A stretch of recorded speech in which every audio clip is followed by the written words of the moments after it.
Thank you for those very practical insights on being in control of our finances and also parenting as well, not just for today, but also for tomorrow.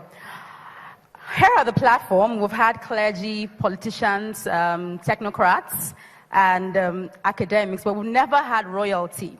So it's with great honor that I welcome our next speaker, Prince Abimbola Olasere.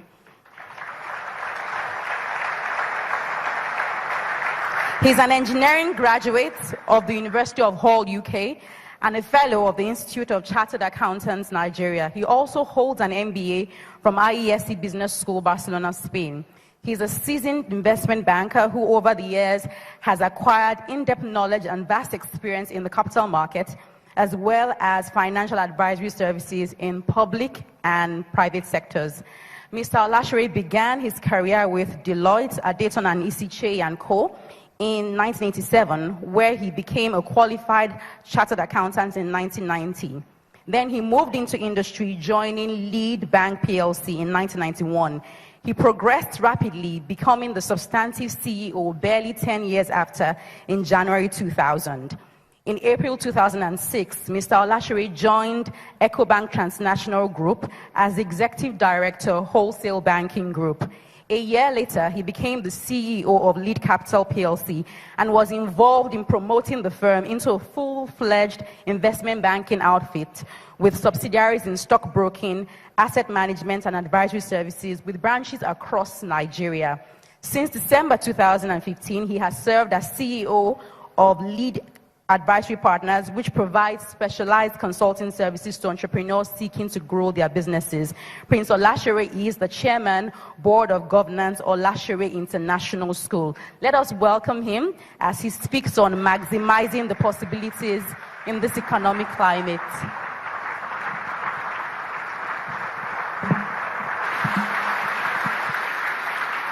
I'm not so sure I need this. Good.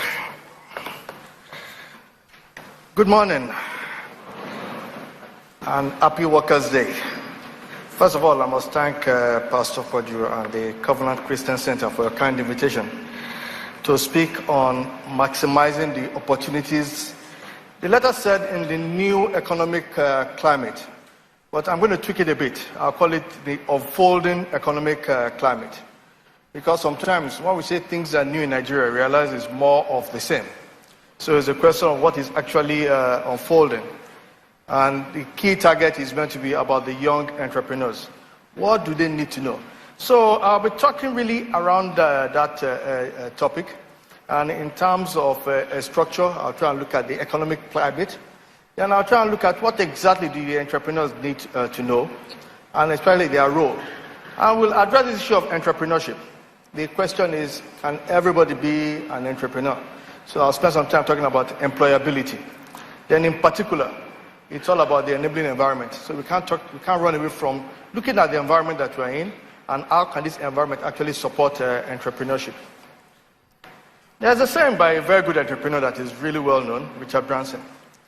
If someone offers you an amazing opportunity and you're not sure you can do it, say yes, jump into it, then later you figure out what to do. So the key here is the environment is still unfolding. But what I'll tell people is jump in, take advantage. I'll be a bit optimistic. Sometimes the environment makes you so pessimistic, but I believe the glass is what?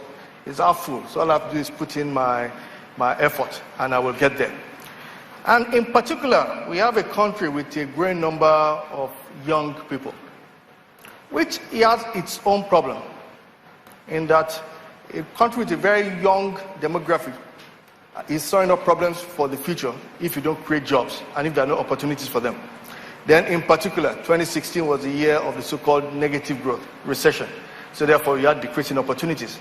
But at the same time, youth entrepreneurship is a means to boost competitiveness and employment in modern economies. Our younger entrepreneurs have the potential to build new companies. And in particular, they bring energy, they bring alternative ideas, and they bring particularly fresh perspectives. So the key is, how do we engage everybody in this particular journey?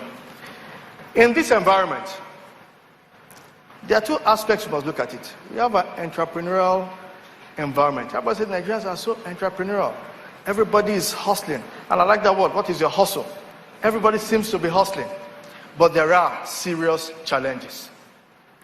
The biggest one is the cost of doing business, the state of the infrastructure. How do you get, there's the venture capital industry is still at its infancy, so you can't really get startup loans. You have inconsistent government policies.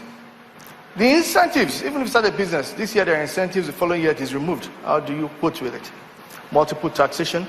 Then if you're one that can invent and you're good, how do you deal with a legal environment? We don't enforce patent laws. People copy what you've done. Intellectual property is not respected. Then, to make matters worse, our societal values. How do the issue of trust? Then when I look at the entrepreneurs specifically, what exactly do you do? What do I sell? Which aspect of the economy should I operate in? Then how do I market? The luck is that the internet is there nowadays. How do I with cash flow? How do I deal with growth? Then in particular, I think the big elephant in the room, which I like talking about in Nigeria, is where do I get the people from? If I start my business, where am I going to get the people from? Because experience has told us that we have really debased our values. That the people you are calling to help you grow your business are at the same time competing with you. I like the one most people like quoting, multiple stream of income. And it turns up even in our earlier speaker's presentation. Multiple streams of income. Therefore, you are encouraged to have other sources of income.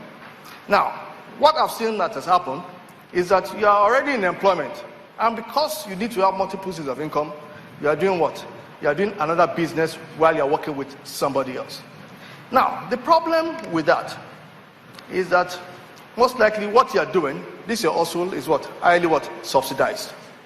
You are using your present employer's telephone, his workplace, you are using his official car, you are using everything. So as far as you are concerned, your hustle appears to be what? Profitable. Because it's highly what? Subsidized. You don't even pay yourself because somebody else is paying. Then what happens? You start becoming a bit cocky about it and now say, I can do it what? On my own. Then you go out and you start your business. And the reality now hits you. That you're not really an entrepreneur, you're just simply somebody that has taken advantage. So you must have an understanding of the economic climate. And in looking at it, so many things will define the climate that we work in. The monetary and fiscal policy, the state of the global economy, I'll touch on that. Unemployment levels, productivity, exchange rate. Everybody uses the dollar to benchmark.